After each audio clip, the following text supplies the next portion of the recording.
కానీ నిజంగానే అది నాటకీయంగా ఉన్న నిజం వాస్తవం కదా అది. ఎవరైతే కలలు కన్నారో ఆయన గురించి మీరు డైరెక్టర్ అవుతారు లేదా ఆయన అన్నాను కదా సినిమా ఇన్సిడెంట్ అని. ఇప్పుడు ఫాదర్కి ఆగస్టు 28 ఆయన కాలం చేస్తే ఒక 24th అలా అప్పటిదాకా బాగున్నాయని హాస్పిటల్లో ట్రీట్మెంట్ జరుగుతుంది. సడన్గా వెంటిలేటర్ పొజిషన్కి వెళ్ళింది. చిన్న కోమా లాంటి సిచ్యువేషన్ వచ్చింది ఫాదర్కి. ఓకే. చిరంజీవి గారు అప్పుడే ఎక్కడో అబ్రాడ్ నుంచి రావడం జరిగింది. వచ్చిన తర్వాత రోజు 4 డేస్కి ఒకసారి అబ్రాడ్ నుంచి ఫోన్ చేస్తుంటారు, ఎలా ఉన్నారు నాన్నగారు అంటే చెప్తా ఉండేవాడు. ఎందుకంటే నేను డైరెక్టర్ అవడానికి ముందే జైల్లోకి వచ్చిన తర్వాత నాన్నగారికి ఒక బెస్ట్ గిఫ్ట్ ఇచ్చా యాజ్ ఎ సన్. నేను చిరంజీవి గారితో సినిమా చేయటం కన్నా నువ్వేమిచ్చావరా మీ నాన్నకంటే నేను ఇచ్చిన బిగ్గెస్ట్ అచీవ్మెంట్ ఏంటంటే బ్యూటిఫుల్ గిఫ్ట్. జైల్లోకి అయిపోయింది సినిమా రిలీజ్. దానికి ముందు ఒక 10 days బిఫోరు ఫాదర్కి ఒక నాజిల్ స్పెక్ట్రమ్ క్యాన్సర్ అని బిగినింగ్ స్టేజ్లో ఐడెంటిఫై చేసాం. సో బసవతారక్ని తీసుకెళ్ళాం. కళ్యాణ్ రామ్ గారు చెప్పడం వల్ల సర్జరీ డేట్ ఇచ్చారు. సో ఫాదర్ అన్నారు, జైలుకు రిలీజ్ అయిన తర్వాత చేయించుకుంటాను, ఈ సినిమా నాకు చాలా ఇంపార్టెంట్ నీ థియేటర్లో. ఎందుకంటే ఆయన ఫస్ట్ డే సినిమా చూసేస్తాడు. అదే గుంటూరు అలవాటు కాబట్టి పైగా కొడుకు చేసిన సినిమా అనేసరికి ఎక్కువ ఉంటుంది కాబట్టి.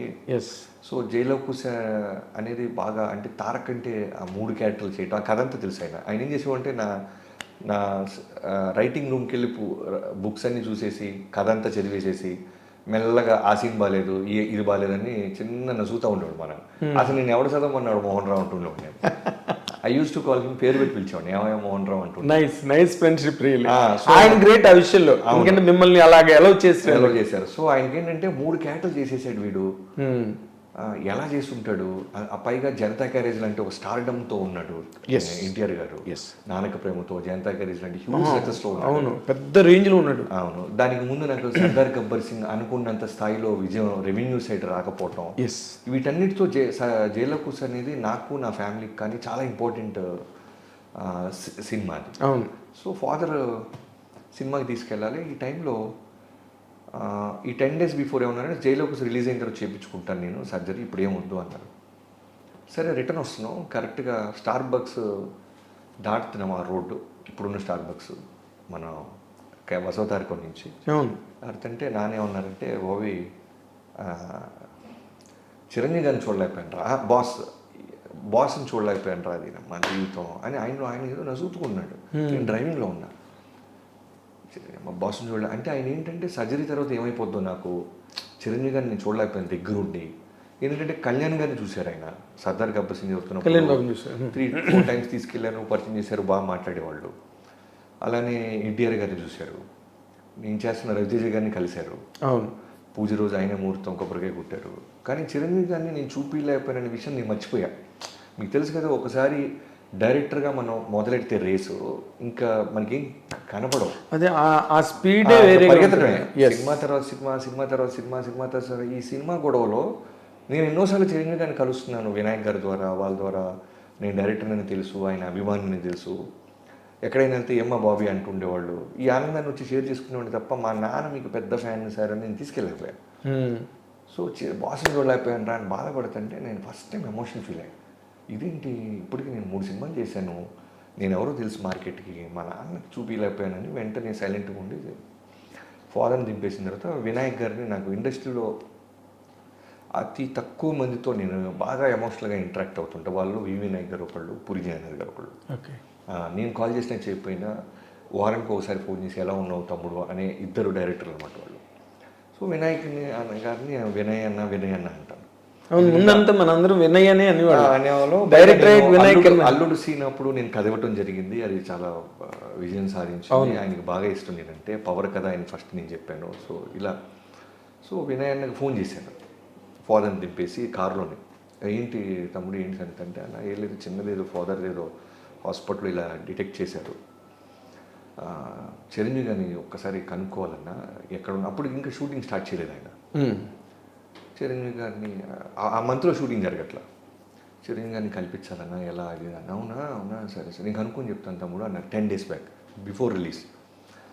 సో తర్వాత సడన్గా నేను జైలుకు రిలీజ్ డే రోజు నైట్ నిద్ర పట్టట్లేదు.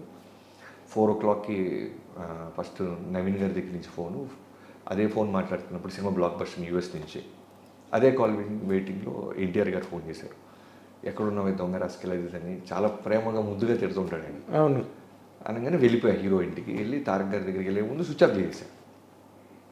సరే తారక్ గారు మేము కూర్చున్నాం, ఫోన్లు వస్తూ ఉన్నాయి, ఆయనకి ఫోన్లు వస్తూ ఉన్నాయి, కళ్యాణ్ రామ్ గారికి ఫోన్లు వస్తున్నాయి. ఆ సినిమా ఇంటర్వల్ ఎదిరిపోయింది, సెకండ్ హాఫ్ బాగుంది, సాంగ్స్ బాగున్నాయి, పెద్ద బ్లాక్ బస్టర్ అన్నీ వినపడుతున్నాయి. తర్వాత నేను మెయిన్ థియేటర్కి వెళ్ళాలి, క్రాస్ రోడ్స్. యాజ్ ఎ డైరెక్టర్గా ఫస్ట్ డే మనం మెయిన్ థియేటర్కి వెళ్ళి చూడటం అనేది సుదర్శన్లో ఒక కిక్. సరే నేను బయటకు వచ్చి తారక్ గారికి చెప్పేసి ఆన్ చేయగానే నాకు ఒక 9 మిస్డ్ కాల్స్ ఉన్నాయి వినయ్ గారి దగ్గర నుంచి.